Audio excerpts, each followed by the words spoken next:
prosseguindo com o estudo reflexivo sistêmico das obras de Allan Kardec do Evangelho de Jesus, nós continuaremos o módulo 7, o processo da desencarnação em nossas vidas. Nós estamos trabalhando morte, desencarnação e vida espiritual de espíritos suicidas, a segunda parte desse tema. O objetivo é refletir sobre como acontece o processo da morte, da desencarnação e da vida espiritual de pessoas que se suicidam. Como nós temos refletido neste módulo do estudo reflexivo, nós utilizamos, na verdade, o exemplo desses irmãos que estão passando por um processo de infelicidade para trazer para o nosso dia a dia, de modo a que nós tenhamos uma existência repleta de sentido, porque é com esse objetivo que eles oferecem os seus depoimentos, para que nós possamos agir de forma diferente da forma como eles agiram. Então é muito importante que nós, independente de como nós estamos, não desprezar, porque muitas vezes nós podemos dizer, mas eu não tenho pensamento suicida, nunca passou isso pela minha cabeça, não tem nada a ver comigo. Tudo tem a ver conosco, desde que nós saibamos olhar os conteúdos e, dentro de um processo reflexivo, trazer para dentro das nossas vidas. Então, é a forma como nós estamos apresentando esses casos extraídos do livro Céu e Inferno, que são riquíssimos, como nós veremos nesses dois casos que trabalharemos na noite de hoje. Diz respeito à questão de Deus e das leis divinas na nossa consciência. No caso da fuga, de uma tentativa de fuga de Deus, de si mesmo, do Criador e das leis divinas na consciência. Nós, muitas vezes, passamos existências inteiras tentando fugir dessa realidade. Então, essas exemplificações desses nossos irmãos podem nos facilitar e muito a forma como nós nos conduzimos frente à nossa vida. Porque nós não precisamos chegar nesses extremos para fugir. Muitas vezes nós fugimos por meio de atitudes que nem nós mesmos damos conta em nosso dia a dia. Então vamos, para refletir sobre tudo isso, entrar em introspecção. Feche os olhos, entre em contato com você mesmo em essência, buscando sentir-se um espírito imortal, transitoriamente encarnado em um corpo físico, que deverá um dia retornar à dimensão espiritual.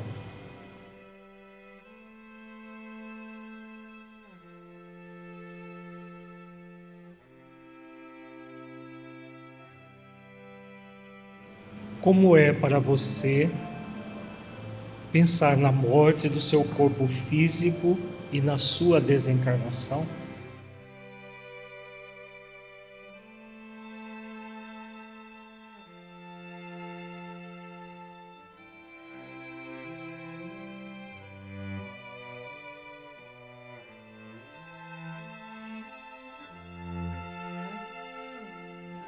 Como você sente essa realidade? Deixe os seus pensamentos e sentimentos fluírem, evitando qualquer mascaramento no processo de auto-engano. Seja verdadeiro, verdadeira com você, analisando-se com autenticidade.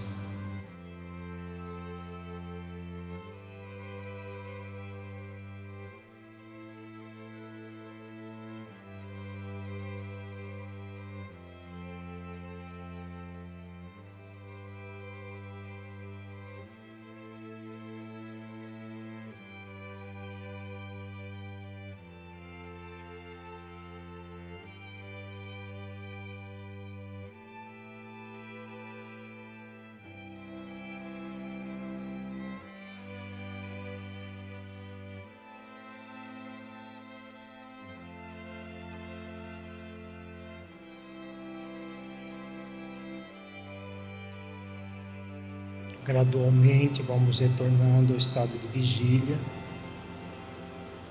para as nossas reflexões. Nós estamos estudando a segunda parte, capítulo 4, do livro do O Céu e o Inferno, especificamente mensagens de espíritos suicidas. Nós vamos trabalhar com esse primeiro caso, o pai e o conscrito. O filho foi chamado pelo exército para uma guerra em curso, e o pai, para livrar o filho da convocação para o exército, se suicida. É o caso que veremos agora. No começo da Guerra da Itália, em 1859, um negociante de Paris, pai de família, gozando de estima geral por parte dos seus vizinhos, tinha um filho que fora sorteado para o serviço militar. Impossibilitado de o eximir de tal serviço, ocorreu-lhe a ideia de suicidar-se, a fim de o isentar do mesmo, como filho único de mulher viúva. Um ano mais tarde, foi evocado na Sociedade de Paris, a pedido de pessoa que o conhecera, desejosa de certificar-se da sua sorte no mundo espiritual. Pergunta São Luís: poderíeis dizer-nos se é possível evocar o espírito a que vimos de nos referir? Sim, e ele ganhará com isso, porque ficará mais aliviado. Evocação. Obrigado, sofro muito, mas é justo. Contudo, ele me perdoará. Nota: o espírito escreve com grande dificuldade. Os caracteres são irregulares e mal formados. Depois da palavra mas, ele para e, procurando em vão escrever, apenas consegue fazer alguns traços indecifráveis e pontos. É evidente que foi a palavra Deus que ele não conseguiu escrever. Então, como nós já comentamos, até as comunicações com espíritos suicidas, as doutrinações, o esclarecimento era feito nessa época com a psicografia, até para ficar registrado os conteúdos trabalhados com esses espíritos. Caso não fosse pela psicografia, perder-se-ia todo o material, porque não havia aparelho de gravação e precisaria de ter taquígrafos muito bem experientes para fazer os registros ipsis verbis daquilo que estava sendo colocado. Então, por isso, Kardec preferiu, mesmo nesses casos, médiuns psicógrafos. O espírito suicida precisava ter toda uma ajuda, muito provavelmente, dos benfeitores, para poder escrever. Mas o mais significativo aqui, desse início da comunicação, vamos refletir o que o espírito está se referindo aqui e qual é o drama que ele está vivenciando. Existe uma questão emocional muito profunda aqui acontecendo, próprio da nossa cultura, uma cultura ainda extremamente castradora. O que ele está experimentando aqui, que ele demonstra de uma forma bem... A culpa, e o que mais? Remorso é a mesma coisa que culpa. O que mais ele demonstra aqui? O temor a Deus. Fica muito claro aqui o temor a Deus. O Espírito sabe que Deus, porque ele coloca inclusive aqui, sofro muito, mas é justo, contudo ele me perdoará. Ele está falando aqui de Deus. E mas aquela visão medieval, que ainda existe até hoje, do Deus punitivo, e que a pessoa que erra não vai ser amada, vai ser castigada por Deus, punida por Deus, e que o movimento ligado às leis divinas é punitivo e não educativo, prevalecia a essa época muito mais intensamente do que é hoje, mesmo dentro das fileiras espíritas. Nós temos ressignificado uma série de... A linguagem utilizada no século XIX, mesmo pelos espíritos superiores, era uma linguagem ainda do Deus punitivo, das leis como sendo punitivas e não educativas ou reeducativas. Fica muito claro nesse caso e no próximo que trabalharemos. Mas aqui nós estamos vendo um caso muito claro de temor a Deus e não de amor a Deus, como nós vimos no primeiro módulo do estudo reflexivo, a presença amorosa de Deus em nossas vidas. Isso, claro, para um espírito suicida que afeta toda essa cultura ainda de castradora, de Deus temor e não do Deus amor, conforme Jesus nos ensinou, é muito natural e esperado, mas não necessariamente que está dentro das leis naturais. É comum, na verdade, não é natural, é comum esse processo, como aparece com esse espírito. Tende a bondade de preencher a lacuna com a palavra que deixaste de escrever. Aí a resposta fica mais clara: sou indigno de escrevê-lo, porque Kardec percebeu que ele deixou de escrever Deus e pede que ele escreva. Ele só colocou pontos. E aí o sentimento, o que aparece aqui? Sentimento de indignidade, mas é o sentimento de indignidade que Jesus ensina lá na parábola do filho pródigo? Não. Aqui é um sentimento mais de inferioridade do que de indignidade. Qual é a diferença de um e para outro? No sentimento de indignidade que Jesus ensinava na parábola do filho pródigo, ou dos dois filhos, o que ele tem que este sentimento que ele descreve aqui não tem? No filho pródigo, ele se sente indigno, mas ele está buscando a dignificação ao voltar para a casa do pai. Este caso aqui, ele está querendo fugir do pai, como se fosse possível. Então, pela culpa e pela cultura de que Deus não é amor, ele é punidor, né? Que ele é punitivo, que tudo que nós fazemos de errado, Deus pune. Então essa cultura muito forte ainda até hoje gera esse sentimento de inferioridade da criatura frente ao Criador. Mas para Deus, existe alguma criatura inferior? Existe alguma criatura indigna? Não. Por isso que Jesus coloca na parábola dos dois filhos, o pai recebendo o filho, mesmo que o filho ele estava se sentindo indigno, ele o recebe com íntima compaixão. O abraça, o acolhe afetuosamente. Então, Jesus ensina que Deus sempre vai nos acolher afetuosamente, independente de qualquer coisa. É isso que é próprio de Deus, Jesus ensina claramente isso.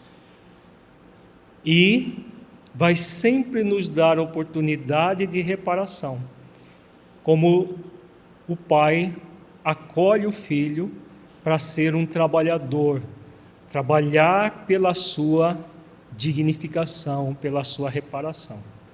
Então as leis divinas sempre vão nos convidar a reparar os nossos débitos. Há arrependimento, a expiação e a reparação, como nós já vimos várias vezes nos vários módulos do estudo reflexivo. Expiar, sim, mas não ser punido, porque há uma diferença entre expiar e punição. Como ainda existe essa cultura da punição, a palavra punição aparece inclusive nas obras básicas, muito repetidamente, mas se nós formos ver os conceitos que estão nas entrelinhas, por trás das palavras, nós vamos estar diante do processo da expiação, que é sempre doloroso, né? Porque o espírito que foge de si mesmo, o que ele precisa? Aquele que vai para terras longínquas, se afastando da essência divina que é, do Cristo interno que é, se afastando do Criador, das próprias leis divinas do Criador. O que ele precisa? Ser punido ou ser educado? Ser educado. E qual é o instrumento educador por excelência nessa condição? A dor. É a dor que educa nesse caso. Por quê? Se for o amor nessa situação, o espírito longe da casa do Pai, e não houver a dor, o que acontece? O que poderia teoricamente acontecer para o espírito? Ele aprofundaria os débitos, que mais? Ele poderia ficar indefinidamente nesse caminho de afastamento.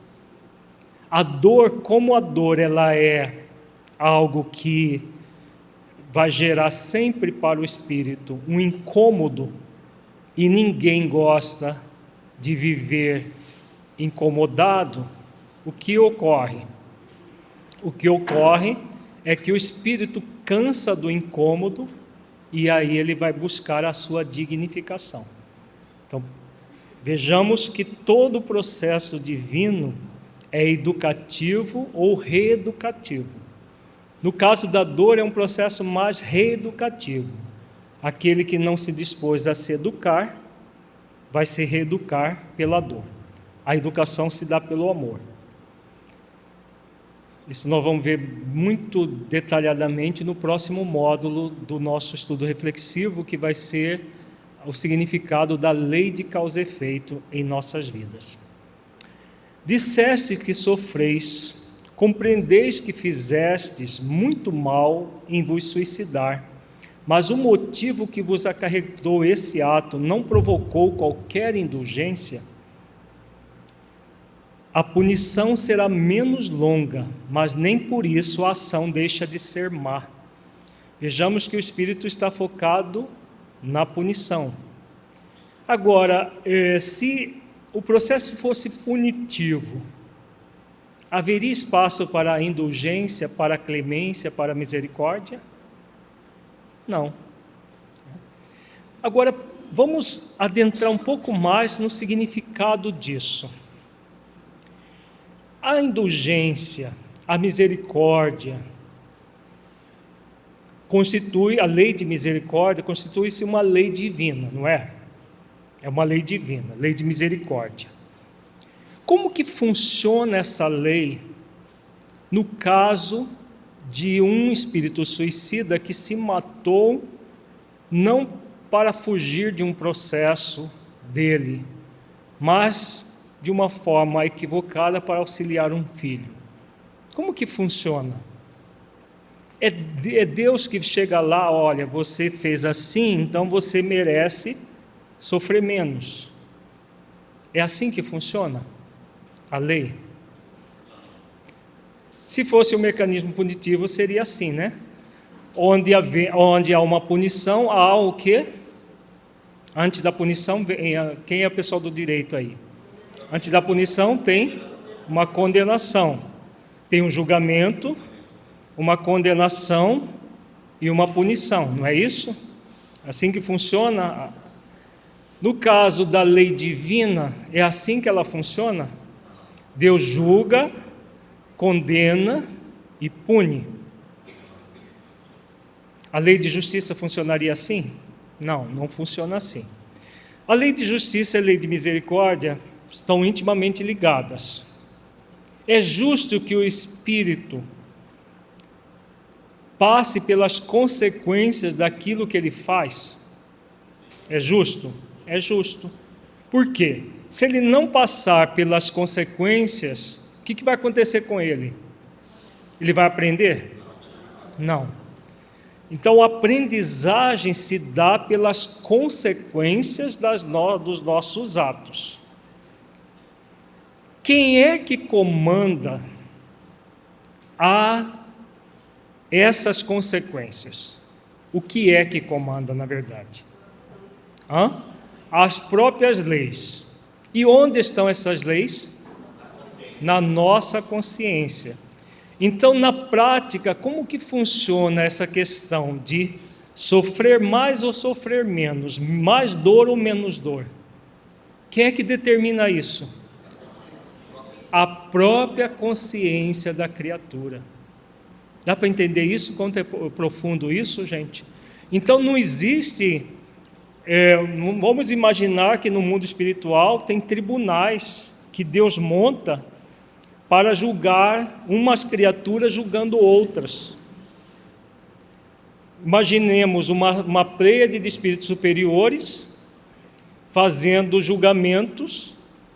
Não, esse suicida vai sofrer assim, assim, assado. Esse aqui vai sofrer assim, assim, assado. Alguém imagina isso acontecendo? Jamais isso aconteceria. E como que acontece essa questão das atenuantes e das agravantes? Exatamente, acontece na consciência da criatura. Ela tem consciência objetiva disso? Vejamos, dentro de uma visão consciencial, transpessoal consciencial, a psicologia transpessoal consciencial diz que todo espírito ele é consciente de si mesmo. Como que nós podemos entender essa máxima, essa afirmativa? É uma afirmativa muito bem comprovada. É consciência em que nível? Em que nível? No nível das leis que existem em nossas consciências. Agora, o espírito, ainda num processo de evolução, especialmente um espírito suicida, do ponto de vista objetivo, não tem nenhuma consciência disso acontecendo. Tudo é consciente, acontecendo dentro dele mesmo. Mas do ponto de vista objetivo, ele passa por isso de uma forma subconsciente. Dá para entender isso, gente? Por que é subconsciente? O processo é tão automático no nível das leis, acontecendo dentro dele, que ele não se dá conta do que está acontecendo. No nível intuitivo profundo, ele sabe que é algo superior a ele. Porque as leis divinas em nossas consciências é superior a nós. Não fomos nós que as colocamos em nossa consciência. Foi Deus.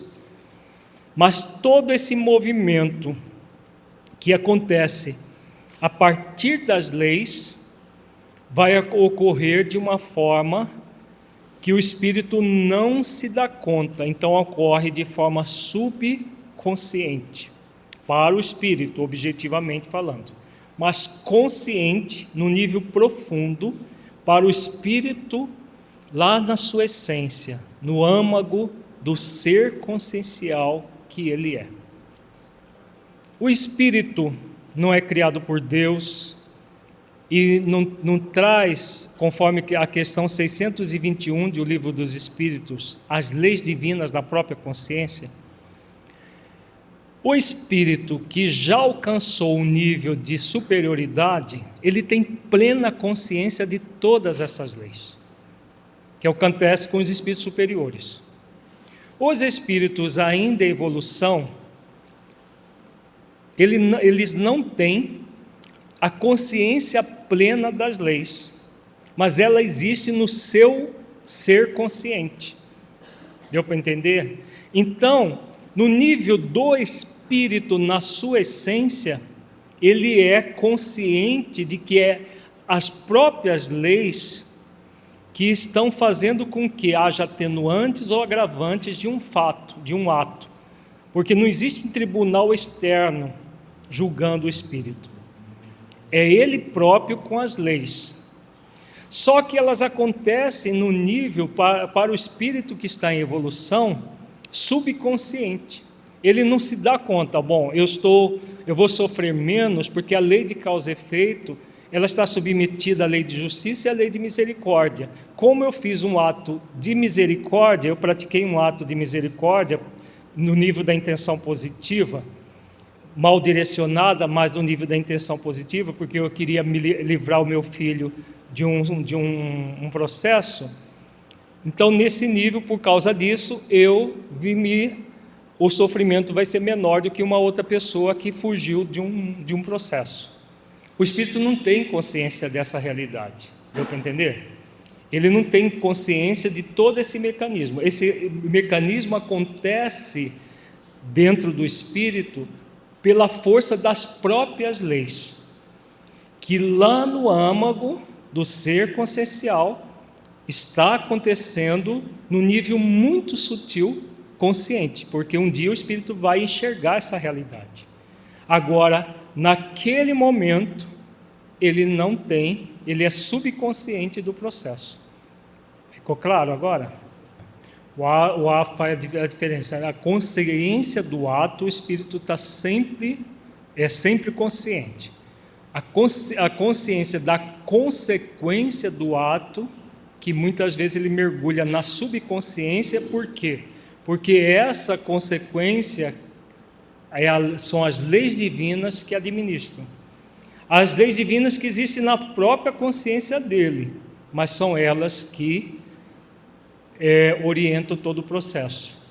Somente o espírito que tem plena consciência de todas essas leis, como nós estamos aprendendo a ter, é que vai saber exatamente quando uma lei age, quando outra lei age, e assim sucessivamente. Não é o que nós estamos aprendendo? Nós estamos aprendendo com quem? Com os espíritos superiores que nos ensinam isso. Então nós aprendemos que existe uma lei de amor, justiça e caridade, uma lei de misericórdia, uma lei de causa e efeito, uma lei de liberdade, e vamos aprendendo a encadear essas leis no funcionamento das questões da vida. Isso o Livro dos Espíritos chama de investigar as leis. Então, no nosso nível evolutivo, nós estamos já aprendendo a investigar as leis. Esse pai já tinha esse processo? Nem isso ele tinha, nenhuma. Só que todo espírito traz isso dentro de si. Agora, a investigação faz com que ele saiba o que está acontecendo, gradualmente. Porque no nível evolutivo que nós estamos, mesmo estudando tudo isso, ainda estamos engatinhando no aprendizado de como funcionam as leis. E aí, se nós não sabemos como funcionam as leis, nós não sabemos como funcionam as consequências. Daí que vem essa subconsciência. Mas que o espírito, quanto mais evolui, mais consciência ele vai ter. Então chega um momento que ele tem a consciência dos atos e consciência das consequências dos seus atos. Quanto mais ele trabalha nesse sentido, mais ele se direciona ao bem. Porque plenamente consciente das consequências dos seus atos, o que a vida nos convida? Quando nós temos plena consciência da consequência dos nossos atos. A agir de conformidade com as leis na consciência, porque aí nós já sabemos tudo que pode nos acontecer. Se nós já sabemos tudo que pode nos acontecer, é natural que o espírito evite aquilo que vai fazer ele sofrer. Então nós passamos a ter não apenas consciência dos atos, mas consciência das consequências dos atos. Para isso que nós estudamos reflexivamente, para que na dimensão do saber nós saibamos tudo o que pode nos acontecer.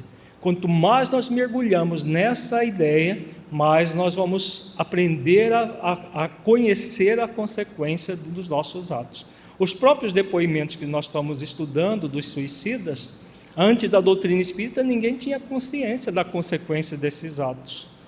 Depois, com os depoimentos dos espíritos suicidas que voltam e explicam o que eles sofrem, nós passamos a ter a consciência da consequência do que significa se matar. Então, uma boa pergunta: se esse mergulho nessa subconsciência para torná-la consciente é uma escolha nossa ou é alguma coisa natural?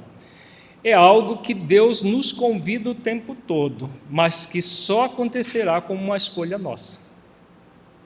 Deu para entender, Heitor? Por quê? É o uso do livre-arbítrio do Espírito.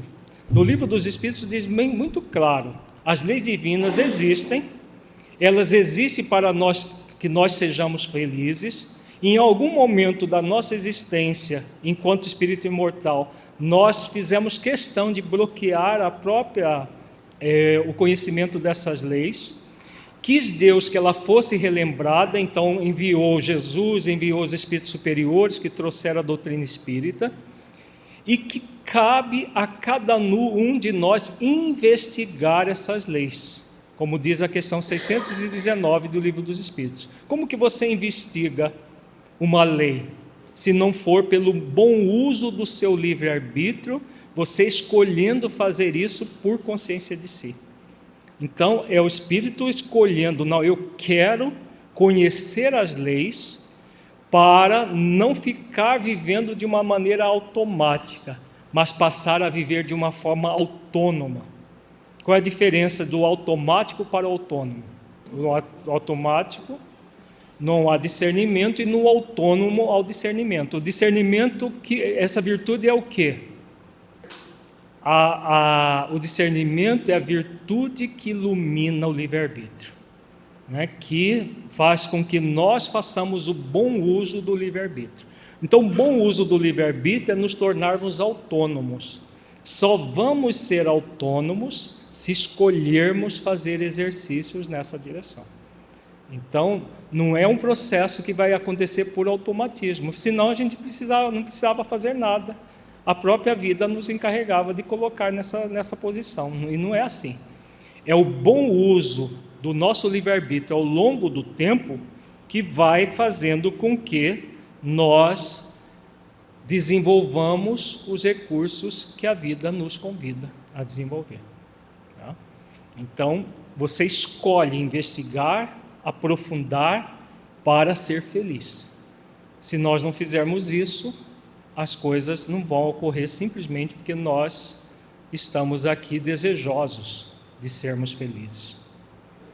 Se quando nós realizamos o ato, nós sabemos se esse ato é virtuoso ou vicioso, e por causa das leis que registram, e isso que pode impulsionar o espírito? Sim, de uma certa forma sim.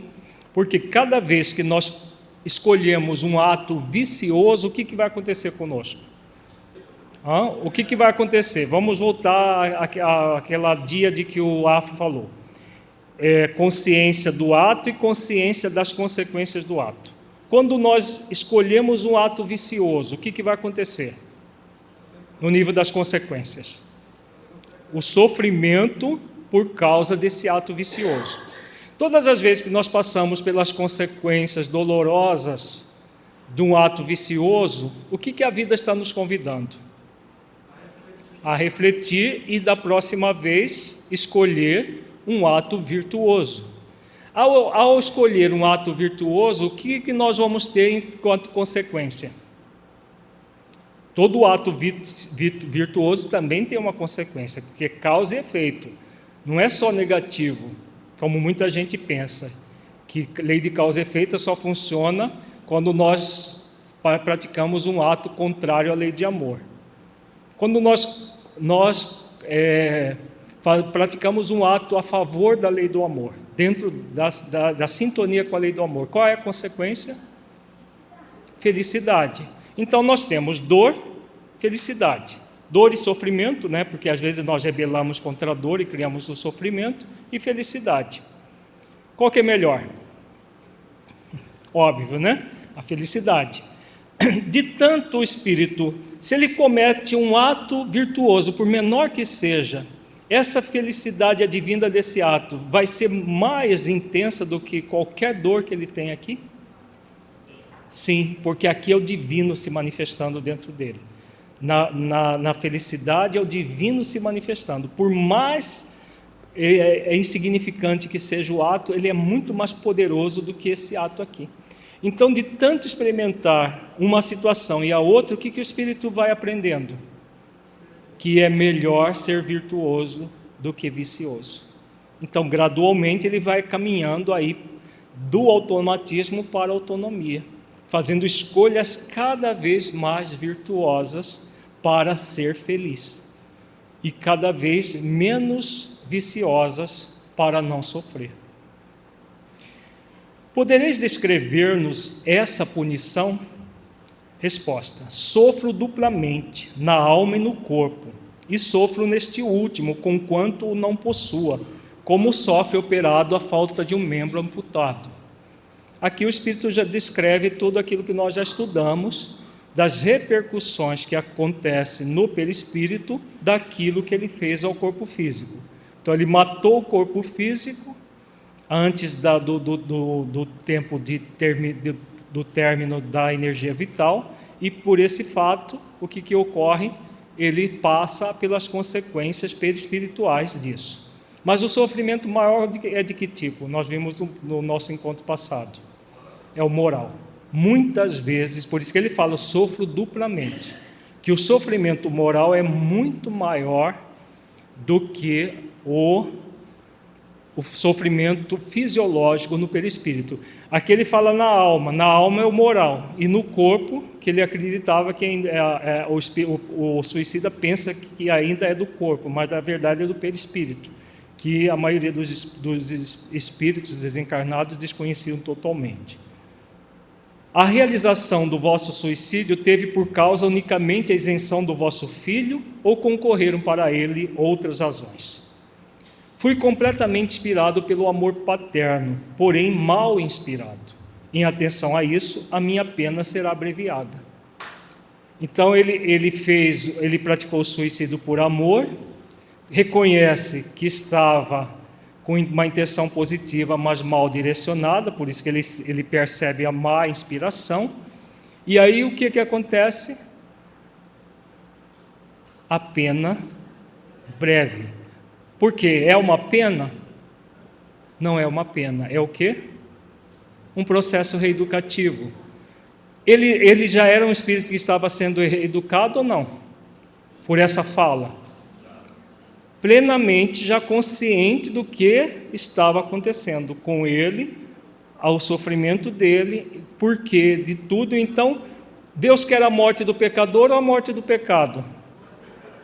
Então vejamos que no ensinamento do Evangelho de Jesus, nós vemos a verdade, com V maiúsculo. A verdade, ela impera, independente de qualquer coisa. Quando Jesus fala, Deus não quer a morte do pecador, mas a morte do pecado, ele está falando exatamente da lei de causa e efeito e de tudo aquilo que acontece com o espírito na sua consciência. Se o espírito já está sendo educado ou reeducado nesse caso, precisa dele sofrer mais?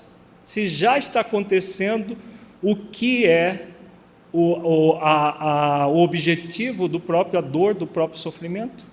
Se ele já está acontecendo, então, por isso, ele próprio, por meio das leis, sem a consciência plena do fato, como nós já acabamos de explicar,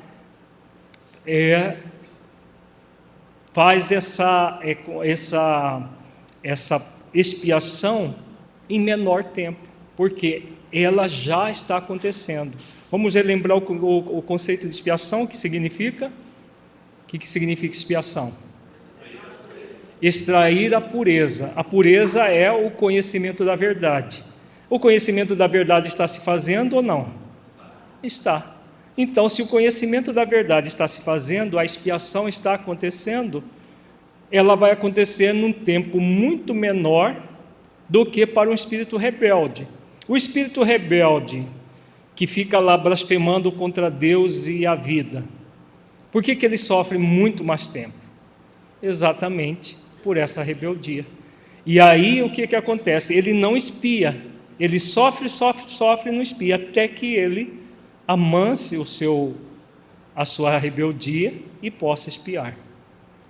Podeis precisar a duração dos vossos padecimentos? Não lhes entrevejo o termo, mas tenho certeza de que ele existe, o que é um alívio para mim. Vejamos que nesse caso não há aquela sensação de eternidade do espírito que, estando no estado de profunda rebeldia, não vê um fim do seu sofrimento. Ele não sabe quando vai terminar, porque é um processo consciencial que ele nem se dá conta, como nós acabamos de ver. Mas ele sabe que vai acontecer. Então ele vai acabar aquele sofrimento. Ele já tem plena consciência de que não é eterno. Significa adiantamento do espírito. Ele aprendeu a lição.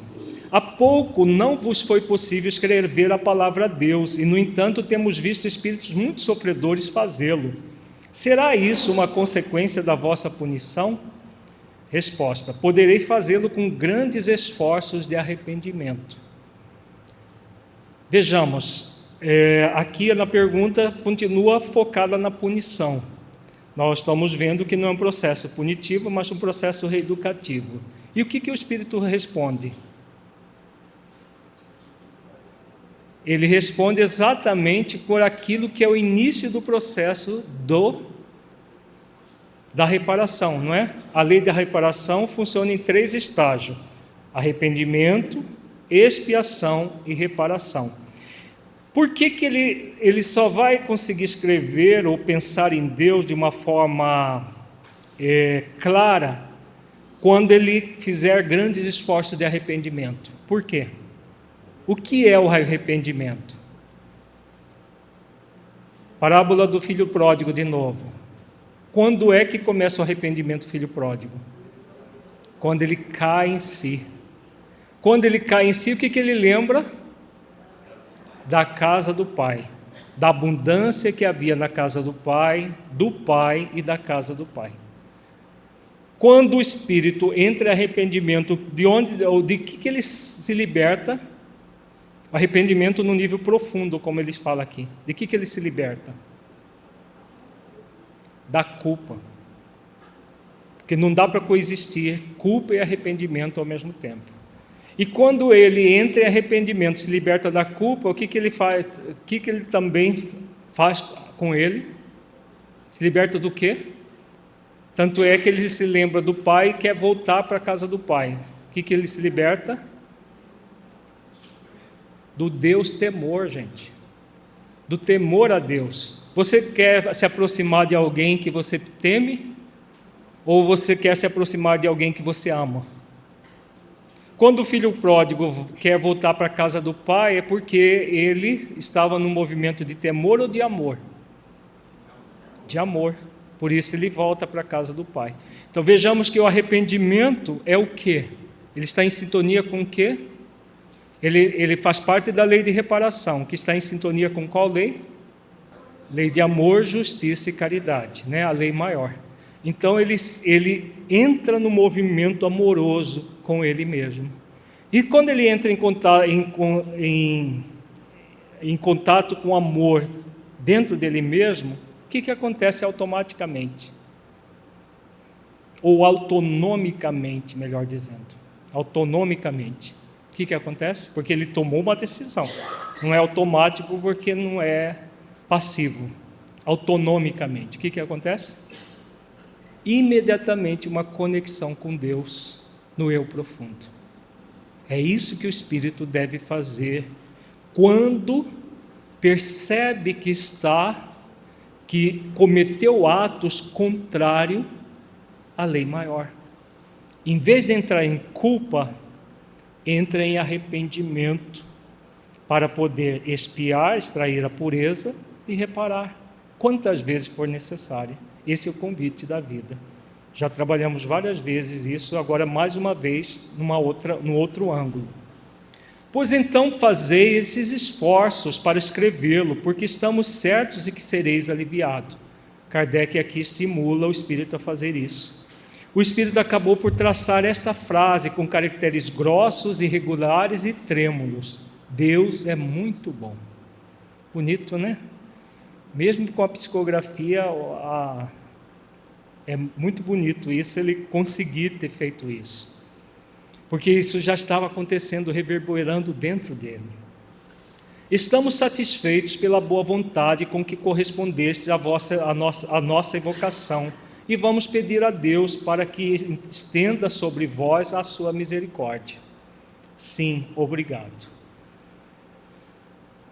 A São Luís: poderíeis ministrar-nos a vossa apreciação sobre esse suicídio? Resposta: este espírito sofre justamente pois lhe faltou a confiança em Deus, falta que é sempre punível. Vejamos, São Luís é um espírito superior e ele coloca, na linguagem do século XIX, era muito comum isso. Estava havendo uma transição. Hoje, Joana de Ângeles, Honório, Emmanuel pelo Chico, Honório pelo Afro, Joana por Edivaldo, não falam de punição divina, né, de nada dessas questões. Por quê? Porque estamos numa outra época já focados muito mais na essência daquilo que Jesus colocou do que na forma, muitas vezes, que no século XIX ainda estava numa transição. Mas de que São Luís está falando aqui? Ele está falando de punição mesmo, do ponto de vista profundo? Ele está falando da educação e da reeducação. Este espírito sofre justamente, lei de justiça, pois lhe faltou a confiança em Deus. Falta que traz sempre uma consequência. Em vez de punível, aqui nós poderíamos usar, que traz sempre uma consequência. Uma consequência de que tipo? Se o espírito se afasta da lei de amor, justiça e caridade, que consequência é essa? A dor. Ele vai sentir a dor para que aprenda a valorizar a proposta amorosa diante da vida.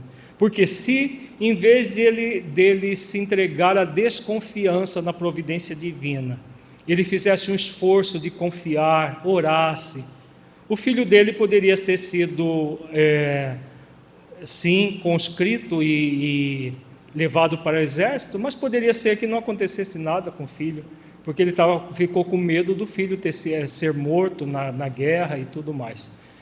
Mas quantas vão para as guerras e não acontece nada?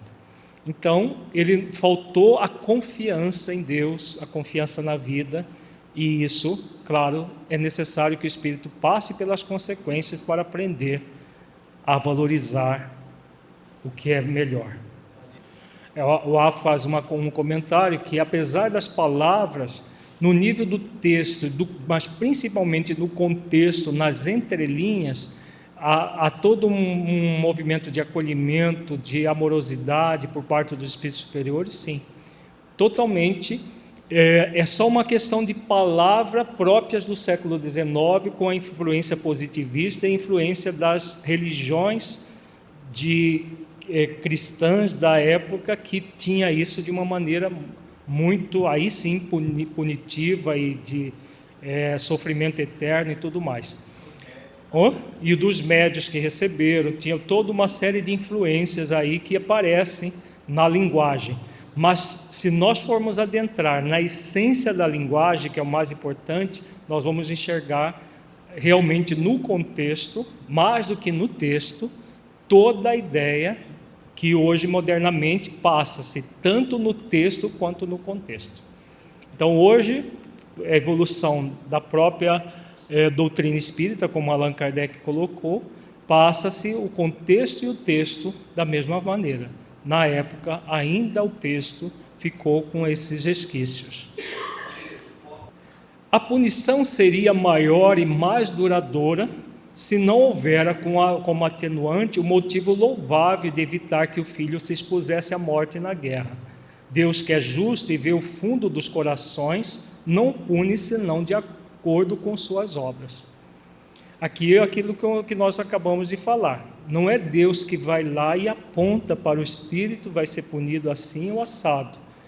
As leis divinas dentro dele que vão fazer todo o trabalho de de acordo com a necessidade de educação ou de reeducação do espírito, e na intensidade que ele precisa. As leis funcionam de maneiras autônomas dentro do espírito. Agora vamos adentrar num outro caso também muito interessante. Neste aqui nós vimos o temor a Deus e o que o temor a Deus pode fazer com o espírito.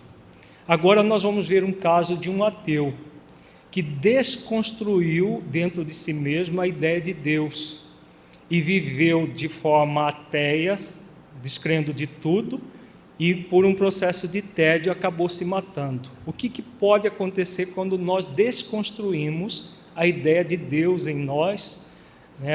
Toda a nossa ligação com o divino, o que pode acontecer com o espírito? E o que leva o espírito a fazer isso? É um caso muito significativo, muito interessante do ponto de vista psicológico. Vamos ver aqui. MJBD era um homem instruído, mas em extremo saturado de ideias materialistas, não acreditando em Deus nem na existência da alma. A pedido de um parente, foi evocado 2 anos depois de desencarnado na Sociedade Espírita de Paris. Primeira evocação: sofro, sou um réprobo. Fomos levados a evocar-vos em nome de parentes que, como tais, desejam conhecer da vossa sorte. Podereis dizer-nos se esta nossa evocação vos é penosa ou agradável? Penosa. Resposta. A vossa morte foi voluntária? Sim. Nota: o Espírito descreve com extrema dificuldade. O Espírito escreve com extrema dificuldade. A letra é grossa, irregular, convulsa e quase ininteligível. Ao terminar a escrita, encoleriza-se, quebra o lápis e rasga o papel.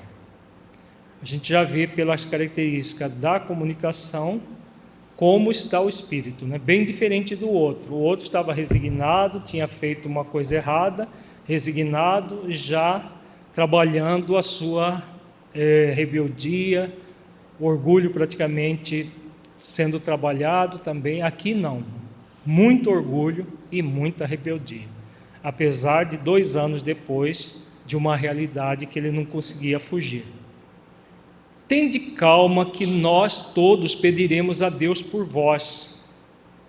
Aí a resposta: sou forçado a crer nesse Deus. Olha o extremo da rebeldia que o espírito pode chegar. Ele está diante de uma realidade que a vida não tem como esconder nada de si mesmo, e ainda com orgulho e uma rebeldia extrema. Que motivo poderia ter-vos levado ao suicídio? O tédio de uma vida sem esperança. Uma consequência, Kardec, em O Livro dos Espíritos, fala sobre a consequência do materialismo. A principal consequência é exatamente essa: o tédio e uma vida com desesperança. Por quê? Se morre, tudo acaba. Qualquer experiência, desafio que o espírito passar, como que ele verá a experiência, desafio? Como que um espírito ateu, materialista, vê uma experiência, desafio? Experiência, desafio é toda experiência desagradável que convida o espírito a passar por uma prova, se ele está realmente evoluindo na vida ou não. Como que ele receberá uma experiência dessa? Com revolta, porque aquilo é um estorvo na vida dele.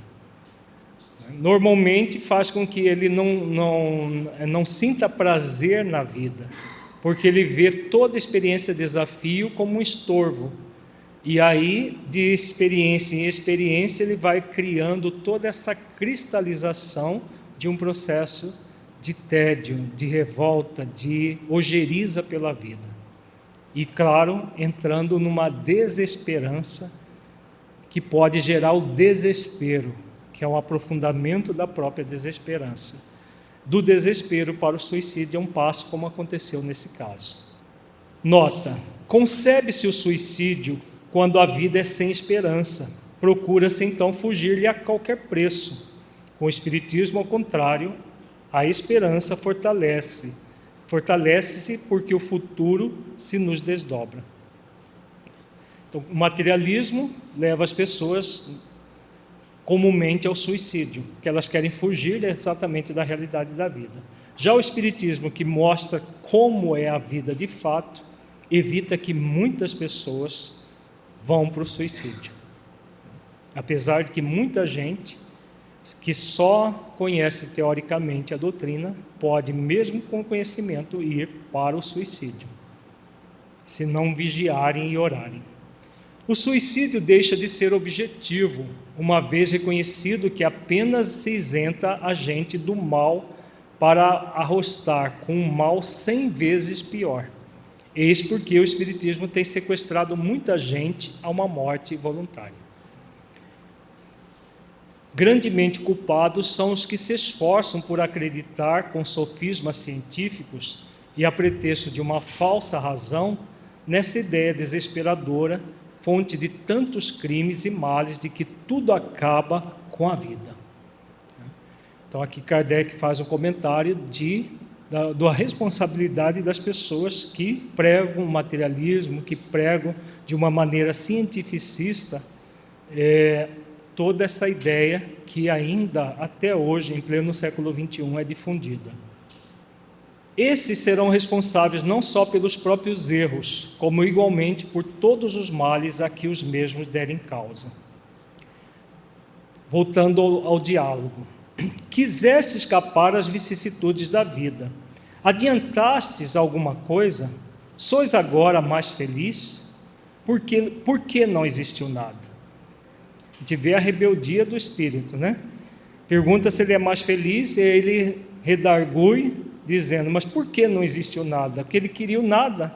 Então, como que o nada não estava à disposição dele? Indício de muito orgulho e rebeldia.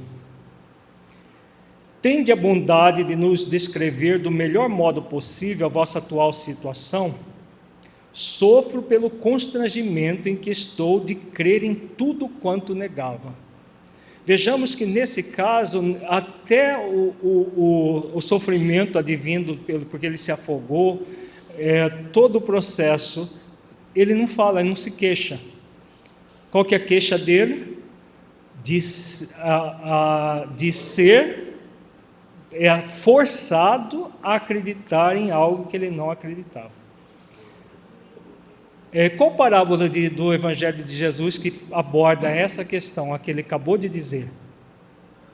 Alguém lembra da qual parábola? São várias, mas tem uma bem específica. Parábola da grande ceia. Qual servo que ele acabou de descrever aqui? O terceiro servo. Aquele que força a pessoa a entrar na ceia do Senhor. Então, ele estava sendo forçado, literalmente, a acreditar, pelas evidências, por tudo que ele estava vivendo, a acreditar naquilo que ele não acreditava, mas ele queria continuar não acreditando. Então, é aquele movimento do sofrimento, forçando o espírito a se humildar, forçando o espírito a amansar a sua rebeldia. Meu espírito está como num braseiro, horrivelmente atormentado. Aqui, novamente, aquela ideia também própria do século XIX, que ainda é comum hoje em dia, as pessoas acharem que é meu espírito, né? Na verdade, é porque as pessoas não se sentem espírito imortal, particularmente esse aqui. Ele não se sentia um espírito imortal, aliás, ele achava que morria, tudo acabava. E aí, quando desencarna, quando morre, a pessoa acha que é meu espírito. Na verdade, é meu corpo, eu espírito. Mas como ele relutava nisso, o que ele se sentia? Como num braseiro, horrivelmente atormentado. Então, aquele sentimento que pegava fogo dentro dele, né? O queimava interiormente. Mas, na verdade, é o sentimento de orgulho e de rebeldia ao extremo. Donde provinham as vossas ideias materialistas de outrora? Em anterior encarnação, eu fora mal, e por isso condenei-me na seguinte aos tormentos da incerteza, e assim foi que me suicidei. Vamos adentrar nessa resposta aqui. Aqui tem uma questão psicológica muito significativa, que infelizmente é muito comum. O que aconteceu com esse espírito? De onde veio as ideias materialistas? Numa encarnação anterior a essa, que tinha sido interrompida pelo suicídio, o que ele fez? Fez um grande mal para as pessoas, é claro, fez para si mesmo. E aí o que acontece diante das leis divinas quando nós praticamos muito mal? Nós vamos entrar num movimento ligado à lei de causa e efeito, né? Ligado à lei de causa e efeito, nós vamos sofrer as consequências dos nossos atos. Essas consequências são ditadas por quê? Pelas leis divinas em nossas consciências, não é? As leis divinas representam o quê para nós? Representam Deus. Então o espírito, quando ele se sente envolvido pelas consequências das leis, que mesmo que de forma subconsciente ele está imerso nelas, o que ele costuma fazer por um mecanismo de fuga? Ele tenta fugir das leis. Como que ele faz isso? Negando o quê? Negando Deus e as próprias leis. Foi o que o espírito fez. Então o que ele fez? Ele desconstruiu toda a ideia de Deus e das leis divinas dentro dele. Com que objetivo? Com o objetivo de fugir das consequências que ele estava vivendo com as próprias leis. Foge? Não. O que ele fez? Preparou-se para viver uma vida de materialista no futuro. Não é que aqui ele fala, condenei-me na seguinte aos tormentos da incerteza. Na verdade, ele criou esses tormentos da incerteza para o seu futuro, que já começou nas consequências, depois de desencarnado, da encarnação anterior. Ficou claro isso, gente? Faz sentido isso? Veja que é um fenômeno muito comum. Por que existem muitos ateus? Ou muitas pessoas que negam as leis divinas? Às vezes tem aquela crença pueril em Deus, mas não é uma crença convicta, uma fé convicta. Porque muitos de nós fazemos exatamente o que esse espírito fez. Para tentar fugir da nossa consciência, o que nós fazemos? Tentamos bloquear as leis divinas em nossas consciências. Bloquear toda a ideia de Deus. E por que isso acontece? Porque tem a ver com uma questão muito importante, que nós acabamos de ver no outro caso. Por causa do temor a Deus. A cultura do temor a Deus faz com que o espírito queira fugir de Deus. Não é natural você querer fugir de alguém que você teme? Se não houvesse essa cultura do temor a Deus, mas uma cultura do amor a Deus, da visão de Deus como Jesus ensina, que não quer a morte do pecador, mas a morte do pecado, o Deus de misericórdia, será que as coisas seriam tão materialistas assim? Não, porque as pessoas veriam os erros, perceberiam as consequências, mas lembrariam do Deus justo, do Deus amor, que as convidaria para a superação daquilo. Então, essa cultura do temor a Deus é que ela faz muitos males, tem feito durante milhares de anos muito mal à humanidade. E até hoje, muitos de nós, mesmo na doutrina espírita, que é uma doutrina que nos ensina revivendo a proposta de Jesus, a ideia de um Deus amor e não de um Deus temor, mesmo nós lá no fundo ainda, muitas vezes, tememos Deus. Por isso queremos ainda continuar a fugir das leis como se isso fosse possível.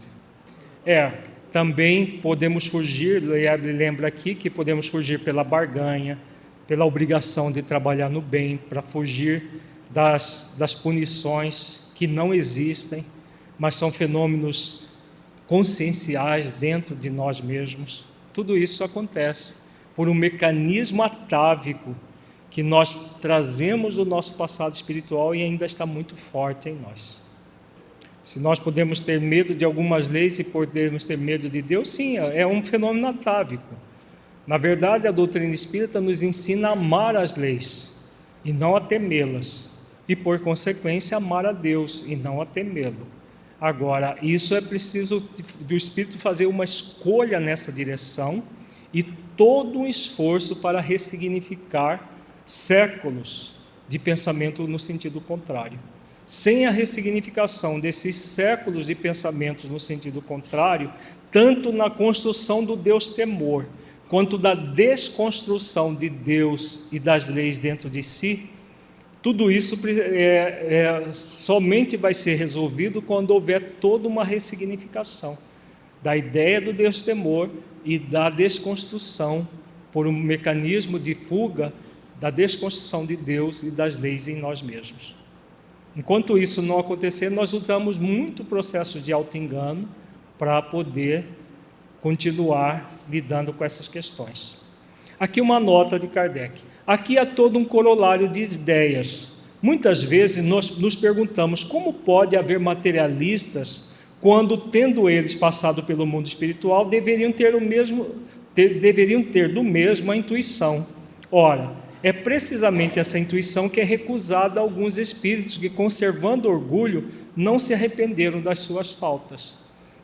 Então, o próprio espírito, devido ao orgulho e à rebeldia dele, recusa para si mesmo a intuição da realidade espiritual, porque eles desconstroem a ideia de Deus e das leis dentro de si, por causa do orgulho e da rebeldia. Esse é um mecanismo da pessoa que sabe, mas não quer sentir nem vivenciar, tem a ver com isso. Ele, na verdade, ele lá no nível profundo ele sabe, só que no nível subconsciente ele faz questão de bloquear. Então ele bloqueia não apenas o sentir, mas também o saber, para desconectar totalmente com a ideia de Deus e das leis dentro de si. Por isso que se tornam aqueles materialistas férreos, né? Querendo que o nada realmente exista. Faz um comentário aqui muito interessante, a questão de que não existe ser ateu convicto. Por quê? Porque todos nós somos criaturas divinas.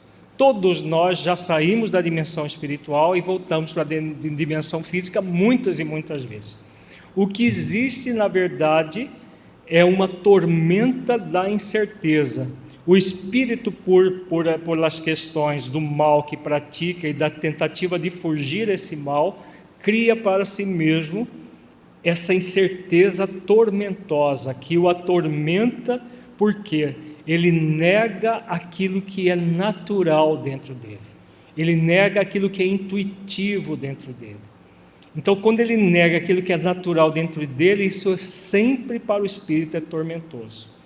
Se nós fizermos uma pergunta aos ateus convictos, que dizem que são convictos, se eles estão indo para a morte do corpo, muito tranquilos. Eles poderão até dizer assim, com um sorrisinho meio irônico, que sim, que está tudo muito bem. Mas você percebe até na face de angústia dele que a coisa não é bem assim. Que lá dentro, eles estão tremendo nas bases. Por quê? Porque todos nós somos espíritos imortais. Quer nós acreditemos, quer nós não acreditemos. Agora, essa tormenta de viver assim o espírito cria para si mesmo isso em algum momento da sua vida. E se ele cria em algum momento ele vai descriar. É o que é colocado logo em seguida. Para esses tais, a prova consiste na aquisição durante a vida corporal e à custa do próprio raciocínio, da prova da existência de Deus e da vida futura que tem, por assim dizer, incessantemente sob os olhos. Muitas vezes, porém, a presunção de nada admitir acima de si os empolga e absorve. Assim sofrem eles a pena até que, domado orgulho, se rende à evidência. Então o Espírito desconstruiu a ideia de Deus. O que ele é convidado? A construir essa convicção, a reconstruir, melhor dizendo, essa convicção, essa certeza, saindo dessa incerteza tormentosa para vir para uma certeza convicta da realidade. Pela cultura ainda vigente, o que é mais comum para o espírito que tem esse tipo de prova? O que é mais comum é permanecer no materialismo, no ateísmo. Por isso que Kardec comenta aqui, a presunção de nada, aliás, é uma fala de São Luís aqui, a presunção de nada admitir acima de si os empolga e absorve. Sofrem a pena até que domado o orgulho. Enquanto não domar o orgulho, humildando o orgulho e amansando a rebeldia, o espírito não sai desse círculo vicioso. Muitos de nós estamos imersos nesse tipo de expiação, né, e de prova ao mesmo tempo, em que passamos a existência reconstruindo dolorosamente, com muito suor e lágrimas, aquilo que nós desconstruímos no passado. Quando vos afogastes, que ideias tinhas das consequências?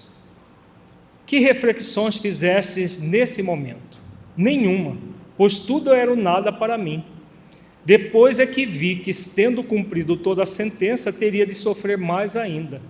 Então ele via a vida dele como uma sentença, como uma punição, né? E depois que ele morreu, é claro, que quando ele pensava que não existia nada, no nada não existia, e aí a decepção de permanecer sofrendo as consequências dos seus atos. Estás bem convencido agora da existência de Deus, da alma e da vida futura? Tudo isso muito me atormenta. Em vez de ceder às evidências, o orgulho ainda falava alto dentro dele. Toda a ideia do espiritual, da vida futura, de Deus, o atormentava. É aquilo que o Afro acabou de comentar, né? Essa incerteza tormentosa, mesmo depois da morte do corpo físico. Tornaste a ver o vosso irmão? Não. Ele teve um irmão também materialista como ele, a única diferença é que esse irmão não suicidou, morreu e estava na dimensão espiritual também. E por que não? Para que confundir os nossos desesperos? Exila-se a gente na desgraça e na aventura se reúne, eis o que é. Então ele não queria nem ver o irmão, porque o irmão estava tão infeliz quanto ele. Incomodar-vos-ia a presença de vosso irmão, que poderíamos atrair aí para junto de vós? Não façais que o não mereço. Por que vos opondes? Porque ele também não é feliz.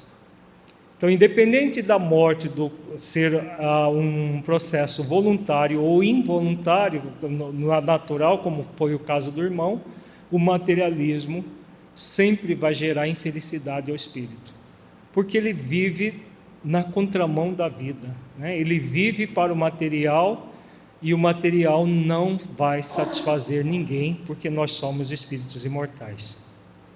Receais a sua presença e, no entanto, ela só poderia ser benéfica para vós.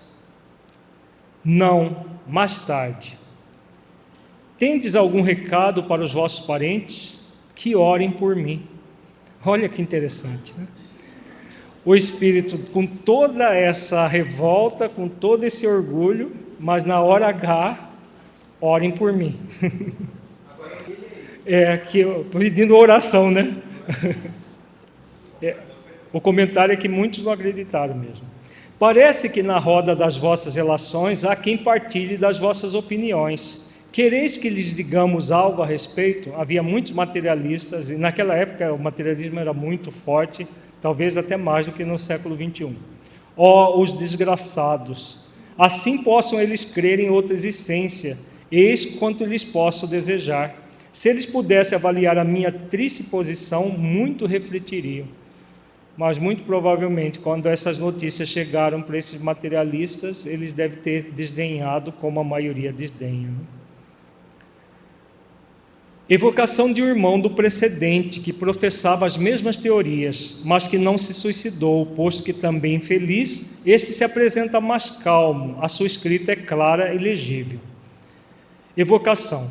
Possa o quadro dos vossos sofrimentos ser útil lição, persuadindo-vos da realidade de uma outra existência, na qual se espiam as faltas oriundas da incredulidade. Vós e vosso irmão que acabamos de evocar, vos vedes reciprocamente? Não, ele me foge. O próprio irmão fugia dele. Nota, poder-se-ia perguntar como é que os espíritos se podem evitar no mundo espiritual, uma vez que aí não existem obstáculos materiais nem refúgios impenetráveis à vista. Tudo é, porém, relativo nesse mundo e conforme a natureza fluídica dos seres que o habitam. Só os espíritos superiores têm percepções indefinidas, que nos inferiores são limitadas. Para estes, os obstáculos fluídicos equivalem a obstáculos materiais. Os espíritos furtam-se às vistas dos semelhantes por efeito volitivo, que atua sobre o envoltório perispiritual e flui dos ambientes. Na verdade, o que existe na dimensão espiritual é muitas grotas, furnas, que os espíritos que não querem ser vistos, eles se isolam nesses lugares. E como diz Kardec aqui, só os espíritos superiores é que têm acesso a tudo, porque eles não têm nada material que os obstaculiza. Mas os espíritos inferiores podem se esconder dos outros da mesma categoria com muita facilidade. Quem já participou de reunião mediúnica sabe muito bem disso.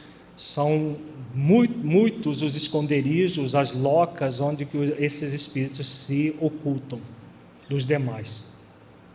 A providência, porém, qual mãe, por todos os seus filhos vela, e por intermédio dos mesmos individualmente, lhes concede ou nega essa faculdade conforme as suas disposições morais, o que constitui, conforme as circunstâncias, um castigo ou uma recompensa. Aqui, novamente, aquela ideia de castigo, de recompensa, que na verdade são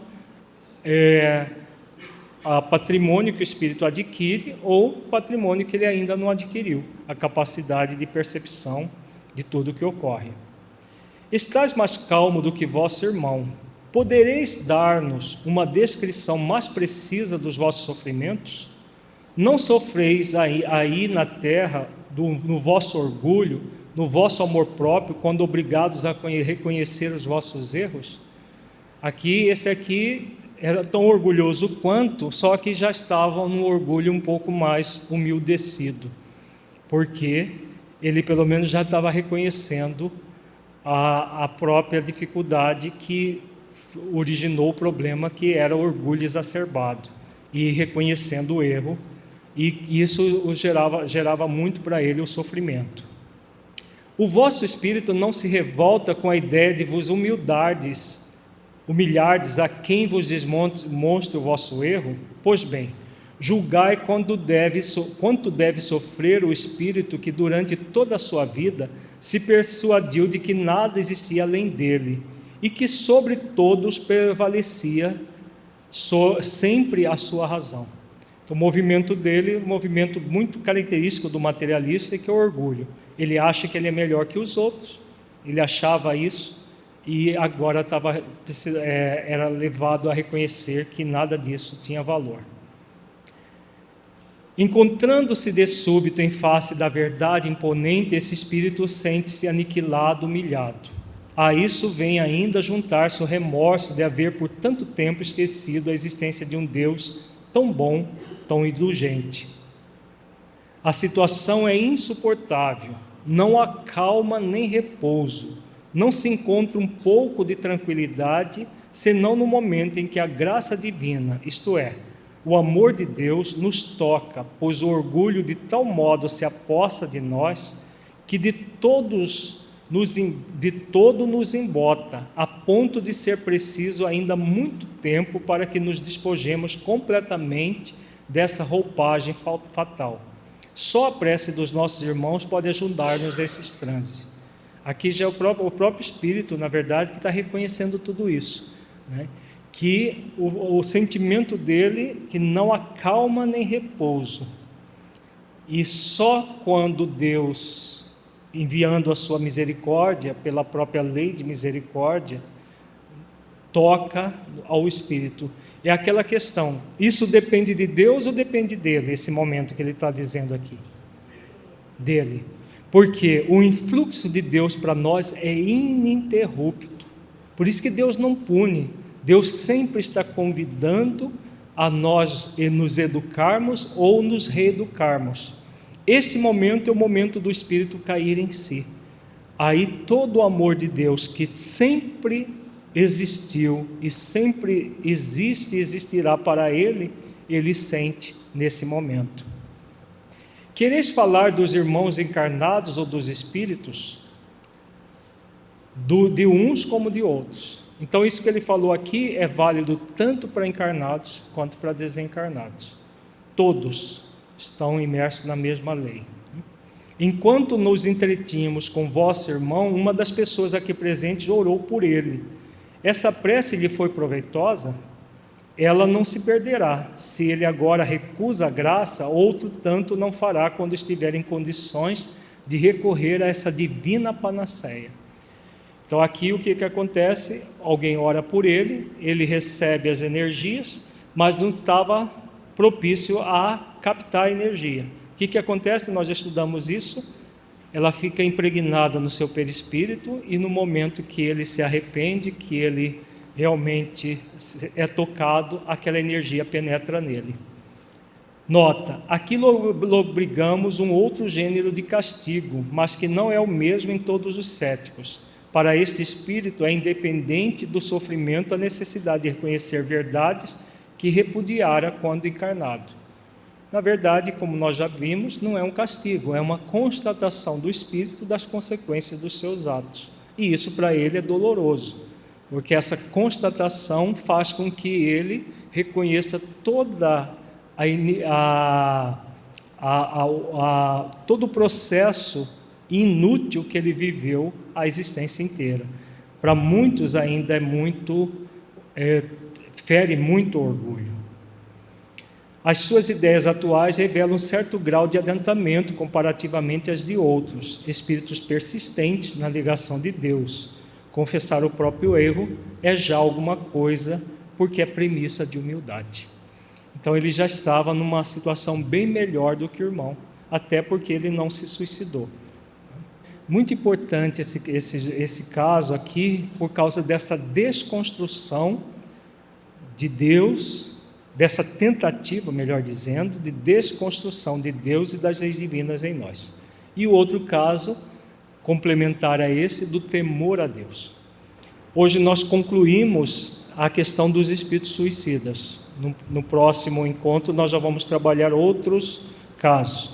Mas esses casos que nós estudamos foram suficientes para nós entendermos que o suicídio é realmente uma falsa solução, como temos até um livro sobre isso, e que nós somos convidados a mergulhar profundamente, não na fuga às leis divinas, mas mergulhar profundamente nas próprias leis existentes na nossa consciência, conhecê-las da forma mais possível, mais inteligível possível para nós, para que nós possamos amá-las e cumpri-las por meio da prática das virtudes.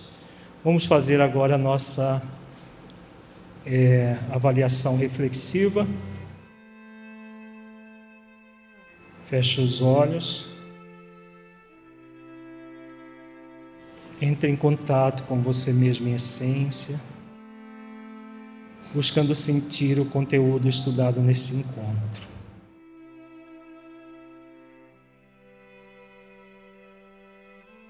que você entendeu do conteúdo que se aplique à sua vida.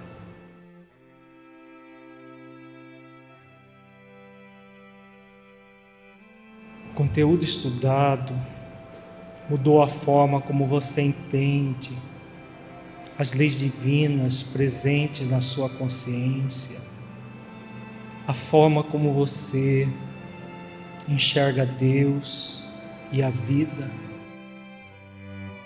Como caso positivo, que mudança foi essa?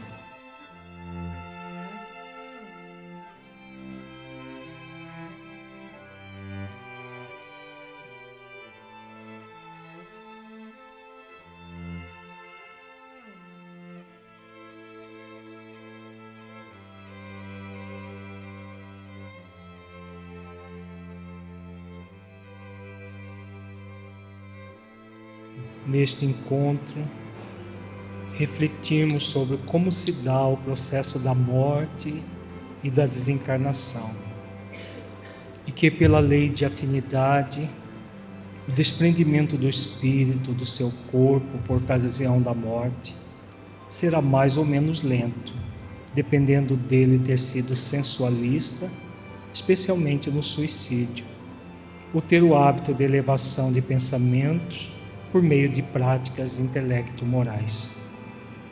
Como você se sente em relação a essa questão? Você tem buscado elevar os seus pensamentos por meio dessas práticas que envolvem o contato consciente com as leis divinas e a prática das virtudes?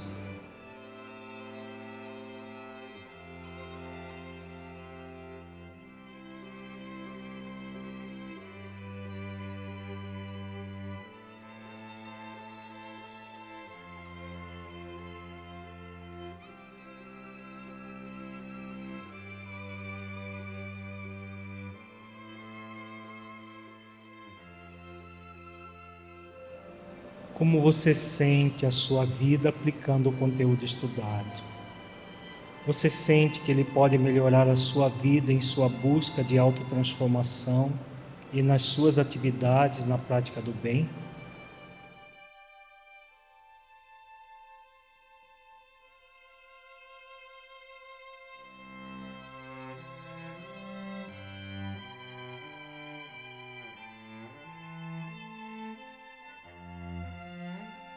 Sinta-se agora um espírito imortal, que traz em si mesmo a determinação divina de evoluir até a perfeição relativa, pelo conhecimento pleno e cumprimento das leis divinas, pela prática das virtudes e pela busca da unidade com Deus.